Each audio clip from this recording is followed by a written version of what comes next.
Hello മക്കളെ, നമ്മുടെ exam pattern ഒക്കെ ഇങ്ങനെ മാറി മറിഞ്ഞുകൊണ്ടിരിക്കുകയാണ് അല്ലെ.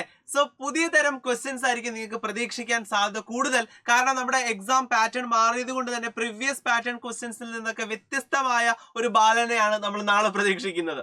സോ നമ്മൾ ടെക്സ്റ്റ് ബുക്കിൽ അധികം ശ്രദ്ധിക്കാതെ പോകുന്ന ചില പോയിന്റ്സ് നമുക്ക് നാളെ ക്വസ്റ്റ്യൻ പേപ്പറിൽ വന്നാലോ, അതിനു വേണ്ടി കൂടി നമുക്കൊന്ന് പ്രിപ്പയർ ചെയ്യാം. വളരെ ടഫ് എന്ന് അങ്ങനെ ഒരു ഏരിയ ഇല്ല. അങ്ങനെ ടഫ് ഏരിയ എന്ന് പറഞ്ഞാൽ ഏകദേശം എല്ലാ ഏരിയയിലും നമ്മൾ കവർ ചെയ്യുന്നത് തന്നെയാണ്. പക്ഷേ നമ്മൾ ശ്രദ്ധിക്കാതെ പോകുന്ന ചില പോയിന്റ്സ് ഉണ്ട് നമ്മുടെ ടെക്സ്റ്റിനകത്ത്. അതിനെ എല്ലാം എടുത്തുകൊണ്ടാണ് ഞാൻ ഇവിടെ ഒരു 15 മോസ്റ്റ് ഡിഫിക്കൽട്ട് ക്വസ്റ്റ്യൻസ് എന്ന് പറയുന്ന ഒരു വീഡിയോ ക്രിയേറ്റ് ചെയ്യാൻ പോകുന്നത്. അപ്പോൾ ഈ വീഡിയോയിലായിരിക്കും നമ്മൾ ശ്രദ്ധിക്കാതെ പോയ ചില ഏരിയകളിലുള്ള ചില പോയിന്റ്സ്, അതാണ് നമ്മൾ ഇവിടെ ഇൻക്ലൂഡ് ചെയ്യുന്നത്. ഇതുകൂടി പഠിച്ചിട്ട് പോയാൽ പിന്നെ സമ്പൂർണ്ണം അല്ലെ. യെസ്, അപ്പൊ മെയിൻ ഏരിയയും പിന്നെ ഇതും കൂടി ആകുമ്പോഴത്തേക്കും നമ്മൾ അടിപൊളി പ്രിപ്പറേഷൻ കംപ്ലീറ്റ് ആവുകയാണ്. സോ ദ ഫസ്റ്റ് ക്വസ്റ്റ്യൻ വേഗം നിങ്ങൾക്ക് അറിയാമെങ്കിൽ നിങ്ങളിവിടെ ആൻസർ ചെയ്ത് പോകണം കേട്ടോ. സോ ഫസ്റ്റ് ക്വസ്റ്റ്യൻ ഇതാണ്: the skeleton of corals are made up of. Corals എന്ന് പറഞ്ഞാൽ നിങ്ങൾക്ക് അറിയാലോ, നമ്മുടെ ഫൈലം സീലൻഡ്രേറ്റ് ആണ് ഉദ്ദേശിക്കുന്നത്. സോ നിഡേറിയൻസ് കോറൽസ് എന്ന കാറ്റഗറിയിൽ വരുന്ന നിഡേറിയൻസിന്റെ എക്സോസ്കെലിറ്റൻ ഉണ്ടാക്കിയിരിക്കുന്നത് എന്തുകൊണ്ട് എന്നാണ് ചോദിച്ചിരിക്കുന്നത്. സ്കെലിറ്റൻ ഉണ്ടാക്കിയിരിക്കുന്നത് എന്തുകൊണ്ട് എന്നാണ് ചോദിച്ചിരിക്കുന്നത്. ദ ആൻസർ ഈസ്, നിങ്ങൾക്ക് അറിയാമോ? Yes, it is calcium carbonate. Calcium carbonate. So calcium carbonate കൊണ്ടാണ് കോറൽസിന്റെ സ്കെലിറ്റൻ ഉണ്ടാക്കിയിരിക്കുന്നത്. മറക്കരുത്, കാൽഷ്യം കാർബണേറ്റ് കൊണ്ടാണ് നമ്മുടെ സ്കെലിറ്റൻ നിർമ്മിച്ചിരിക്കുന്നത്. Next, name one dioecious annelida. അനലിഡൻസിനകത്ത് നമ്മൾ നോക്കിക്കഴിഞ്ഞാൽ അതിൽ ഡയേഷ്യസും ഉണ്ട്, ഹെർമാഫ്രോഡൈറ്റ്സ് അഥവാ ബൈസെക്ഷലും ഉണ്ട്. അതിൽ ഡയേഷ്യസ് അതായത് ആൺ പെൺ വ്യത്യാസമുള്ള അനലിഡയ്ക്ക് എക്സാമ്പിൾ ആണ് നീന്താൻ കഴിവുള്ള നമ്മുടെ നിറീസ് തന്നെയാണ് അതിന് എക്സാമ്പിൾ ആയിട്ട് വരുന്നത്. സോ നിറീസ് ആണ് ഡയേഷ്യസ് അനലിഡയ്ക്ക് example. Next question: what is the function of a statocyst? സ്റ്റാറ്റോസിസ്റ്റിന്റെ ഫംഗ്ഷൻ എന്താണ്? നമുക്കറിയാം, ആർത്രോപോഡ, ലാർജസ്റ്റ് ഫൈലം ആർത്രോപോഡയുടെ ബാലൻസിങ് ഓർഗൻ നമ്മുടെ ബോഡി ബാലൻസിങ് ചെയ്യുന്നത് ഇന്നർ ഇയർ ആണ് അല്ലെ. അതേപോലെ ആർത്രോപോഡ ഇൻസെക്റ്റുകളുടെയൊക്കെ ബാലൻസിങ് ഓർഗൻ ആയിട്ടാണ് ഏത് ആക്ട് ചെയ്യുന്നത്? സ്റ്റാറ്റോസിസ്റ്റ് ആക്ട് ചെയ്യുന്നത്. Next question: what are the additional chambers present in the digestive system of birds? ബേർഡ്സിന്റെ ഡൈജസ്റ്റ് ട്രാക്ട് നമ്മൾ എടുത്തു കഴിഞ്ഞാൽ നമുക്കില്ലാത്ത തരം 2 അഡീഷണൽ ചേംബേഴ്സ് നമുക്ക് കാണാനായിട്ട്, അറകൾ നമുക്ക് കാണാനായിട്ട് സാധിക്കും. അവയുടെ പേരെന്ത് എന്നാണ് ചോദ്യം. ആൻസർ ക്രോപ്പ് ആൻഡ് ഗിസാർഡ് ആണ്. ക്രോപ്പ് ആൻഡ് ഗിസാർഡ് എന്ന് പറയുന്ന 2 പ്രധാനപ്പെട്ട അറകളാണ് ഇവർക്ക് അഡീഷണലി കാണപ്പെടുന്നത്. Next question: what are the 3 types of amino acids based on the number of amino and carboxylic group? അപ്പോൾ അമിനോ ഗ്രൂപ്പുകളുടെ എണ്ണവും കാർബോക്സിലിക് ഗ്രൂപ്പുകളുടെ എണ്ണവും നോക്കിയിട്ട് നമ്മൾ സാധാരണ അമിനോ ആസിഡ്സിനെ 3 ആയിട്ടാണ് ക്ലാസിഫൈ ചെയ്യുന്നത്: അസിഡിക്, ബേസിക് ആൻഡ് ന്യൂട്രൽ. അസിഡിക്കിന്റെ എക്സാമ്പിൾ ആണ് ഗ്ലൂട്ടാമിക് ആസിഡ്, ബേസിക്കിന്റെ എക്സാമ്പിൾ ആണ് ലൈസിൻ, ആൻഡ് ന്യൂട്രലിന്റെ എക്സാമ്പിൾ ആണ് വലൈൻ. സോ ഈ 3 എണ്ണമാണ് അസിഡിക്കിന്റെയും ബേസിക്കിന്റെയും ന്യൂട്രലിന്റെയും എക്സാമ്പിൾ ആയിട്ട് നിങ്ങൾ ഓർത്തു വെക്കേണ്ടത്. നെക്സ്റ്റ് ക്വസ്റ്റ്യനിലേക്ക് പോയാലോ. സോ നെക്സ്റ്റ് ക്വസ്റ്റ്യൻ ഇതാണ്: why starch forms blue colour with iodine? എന്തുകൊണ്ടാണ് സ്റ്റാർച്ച് ബ്ലൂ കളർ ഫോം ചെയ്യുന്നത്? ബിക്കോസ് സ്റ്റാർച്ചിന് ഒരു ഹെലിക്കൽ സ്ട്രക്ചർ ആയതുകൊണ്ട് തന്നെ അതിന് അയോഡിന്റെ മോളിക്യൂൾസിനെ ട്രാപ്പ് ചെയ്യാനും ഹോൾഡ് ചെയ്യാനും സാധിക്കും. അങ്ങനെ ഹോൾഡ് ചെയ്യാൻ പറ്റുന്നത് കൊണ്ടാണ് അത് ബ്ലൂ കളറേഷൻ തരുന്നത്. അപ്പൊ സ്റ്റാർച്ചിന് ഒരു ഹെലിക്കൽ സ്ട്രക്ചർ ആയതുകൊണ്ട് ഇറ്റ് ക്യാൻ ഹോൾഡ് അയോഡിൻ മോളിക്യൂൾസിനെ ഹോൾഡ് ചെയ്യാൻ, പിടിച്ചു വെക്കാനുള്ള ഒരു കഴിവ് അതിന്, ട്രാപ്പ് ചെയ്യാനുള്ള കഴിവുണ്ട്. അതുകൊണ്ടാണ് അതൊരു ബ്ലൂ കളറേഷൻ തരുന്നത്. സെല്ലുലോസിനൊന്നും അങ്ങനെ തരാൻ സാധിക്കില്ല, ബിക്കോസ് അയോഡിനെ ട്രാപ്പ് ചെയ്യാൻ അവന്മാരെ കൊണ്ട് സാധിക്കില്ല. അതുകൊണ്ടാണ് കേട്ടോ. Next question: what are the subunits of hemoglobin? ഹീമോഗ്ലോബിന് 4 സബ് യൂണിറ്റ്സ് ആണുള്ളത്. 2 ആൽഫ യൂണിറ്റ്സും 2 ബീറ്റ യൂണിറ്റ്സും. ഓക്കെ, 2 ആൽഫ യൂണിറ്റ്സും 2 ബീറ്റ യൂണിറ്റ്സും ചെയ്യുന്നതാണ് ഒരു ഹീമോഗ്ലോബിൻ മോളിക്യൂൾ എന്ന് പറയുന്നത്. അതുകൊണ്ടാണ് അത് 4 ഓക്സിജൻ മോളിക്യൂൾസിനെ ട്രാൻസ്പോർട്ട് ചെയ്യുന്നത്. Next question: how increase in temperature affect the rate of a reaction? ഓരോ ഡിഗ്രി കൂടുമ്പോൾ അല്ലെങ്കിൽ ടെമ്പറേച്ചർ കൂടുന്നതനുസരിച്ച് റേറ്റ്, സ്പീഡ് ഓഫ് റിയാക്ഷൻ അല്ലെങ്കിൽ വെലോസിറ്റി ഓഫ് റിയാക്ഷൻ എങ്ങനെയാണ് മാറുന്നത് എന്നാണ് ചോദ്യം. ആൻസർ ഇങ്ങനെയാണ്: ഓരോ 10 ഡിഗ്രി സെൽഷ്യസ് കൂടുമ്പോഴും റേറ്റ് ഓഫ് റിയാക്ഷൻ ഡബിൾ ആകുകയോ ഹാഫ് ആകുകയോ ചെയ്യും. ഡബിൾ ആകുക മീൻസ് 2 ഇരട്ടി കൂടുക. ഹാഫ് ആകുക മീൻസ് പകുതി കുറയുക. സോ അത് 2 ടൈംസ് ചേഞ്ച് ആണ് കൊണ്ടുവരുന്നത്. ചിലപ്പോൾ അത് ഇൻക്രീസ് ആയിരിക്കും, ചിലപ്പോൾ അത് ഡിക്രീസ് ആയിരിക്കും. സോ ടെമ്പറേച്ചർ കൂടുന്നതനുസരിച്ച് റിയാക്ഷനെ അത് 2 ടൈംസ് ആണ് അഫക്ട് ചെയ്യുന്നത്. ഇതൊരു പോയിന്റ് നമ്മുടെ ബയോമോളിക്യൂളിലുണ്ട്, ചിലപ്പോൾ നിങ്ങൾ ശ്രദ്ധിച്ചിട്ടുണ്ടാകില്ല.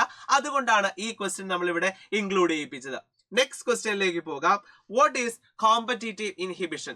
എന്താണ് കോമ്പറ്റീറ്റീവ് ഇൻഹിബിഷൻ? ഇപ്പോൾ ഉദാഹരണത്തിന് ഇവിടെ നമ്മുടെ ഒരു എൻസൈം ഇവിടെ ഇരിക്കുകയാണ്, and this is the substrate. ഇതാണ് സബ്സ്ട്രേറ്റ് എന്ന് പറയുന്നത്.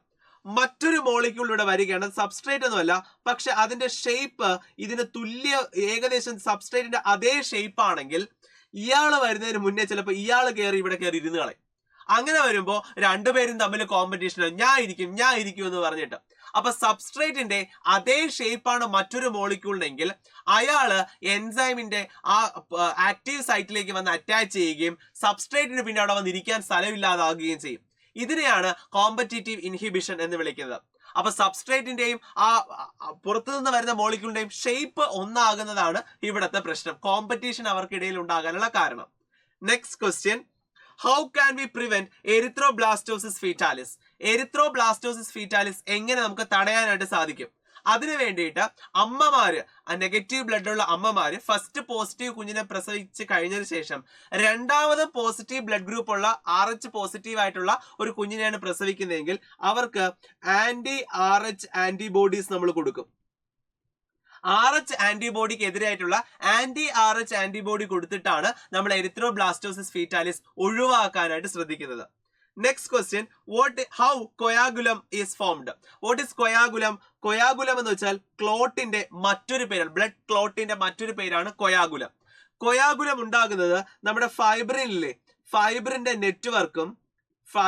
നെറ്റ്വർക്കും പ്ലസ് നമ്മുടെ ബ്ലഡ് സെൽസ് ഇല്ലേ, അല്ലെങ്കിൽ ബ്ലഡ് എലമെന്റ്സ്, ബ്ലഡ് സെൽസ്, അതിന്റെ ഡെഡ് ആയിട്ടുള്ള ബ്ലഡ് സെൽസും കൂടി ചേർന്നിട്ടാണ് കൊയാഗുലം ഫോം ചെയ്യുന്നത്. അപ്പോൾ അവിടെ ഒരു ഫൈബ്രിൻ നെറ്റ്വർക്കും പിന്നെ വന്നു ചേരുന്ന ബ്ലഡ് സെൽസ് എല്ലാം കൂടി ചേർന്നിട്ടാണ് അത് പിന്നീട് ഇരുന്ന് ഡെഡ് ആവും. ആ ഡെഡ് ആയിട്ടുള്ള ബ്ലഡ് സെൽസും അതുപോലെ ഫൈബ്രിൻ നെറ്റ്വർക്കും കൂടി ചേരുമ്പോഴാണ് നമ്മുടെ ബ്ലഡ് ക്ലോട്ട് അഥവാ കൊയാഗുലം ഫോം ചെയ്യുന്നത്. Next question, what is the advantage of 4 chambered heart? നമുക്കറിയാം 2 chambered heart, 3 chambered heart and we have 4 chambered heart. ഈ 4 ചേംബേർഡ് ഹാർട്ടിന്റെ ഏറ്റവും വലിയ ബെനിഫിറ്റ് എന്തെന്നാണ് ഇവിടുത്തെ ക്വസ്റ്റ്യൻ. സോ 4 ചേംബേർഡ് ഹാർട്ടിന്റെ ഏറ്റവും വലിയ ബെനിഫിറ്റ് എന്ന് പറയുന്നത് അവിടെ നമ്മുടെ പ്യുവർ ബ്ലഡും അതുപോലെ തന്നെ ഇംപ്യുവർ ബ്ലഡും, ഓക്കെ, പ്യുവർ ബ്ലഡും ഇംപ്യുവർ ബ്ലഡും ഒരിക്കലും എന്ത് ചെയ്യില്ല, മിക്സ് ആകില്ല. പ്യുവർ ബ്ലഡും ഇംപ്യുവർ ബ്ലഡും മിക്സ് ആകുന്നില്ല, പരസ്പരം കലരുന്നില്ല എന്നതാണ് നമ്മുടെ 4 ചേംബേർഡ് ഹാർട്ടിന്റെ ഏറ്റവും വലിയ ഗുണം എന്ന് പറയുന്നത്. Next question, what are the locations of SA node and AV node? എവിടെയാണ് SA നോഡും AV നോഡും കാണപ്പെടുന്നത്? നമ്മൾ അതിനെക്കുറിച്ച് ബാക്കിയെല്ലാം പഠിക്കും, pace maker of the heart ആണെന്നൊക്കെ പഠിക്കും. പക്ഷെ അതിന്റെ ലൊക്കേഷൻ കറക്റ്റ് ആയിട്ട് നിങ്ങൾക്ക് അറിയാമോ? എങ്കിൽ പഠിച്ചു വെച്ചോളൂ. SA നോഡ് കാണപ്പെടുന്നത് right corner of right atrium. അതായത് നമ്മുടെ ഹാർട്ട് നമുക്ക് എല്ലാവർക്കും അറിയാം, ഇതാണ് ഹാർട്ട് എങ്കിൽ ദിസ് ഈസ് റൈറ്റ് ഏട്രിയം. ആ റൈറ്റ് ഏട്രിയത്തിന്റെ റൈറ്റ് കോർണറിലാണ്, റൈറ്റ് അപ്പർ കോർണറിലാണ് ആര് കാണപ്പെടുന്നത്? റൈറ്റ് ഏട്രിയത്തിന്റെ റൈറ്റ് അപ്പർ കോർണറിലാണ് SA നോഡ് കാണപ്പെടുന്നത്, SA നോഡ്. അതേ റൈറ്റ് ഏട്രിയത്തിന്റെ ലോവർ ലെഫ്റ്റ് കോർണറിലാണ് ആര് കാണപ്പെടുന്നത്? ഓഫ് റൈറ്റ് ഏട്രിയം, റൈറ്റ് ഏട്രിയത്തിന്റെ തന്നെ ലോവർ ലെഫ്റ്റ് കോർണറിലാണ് ആര് കാണപ്പെടുന്നത്?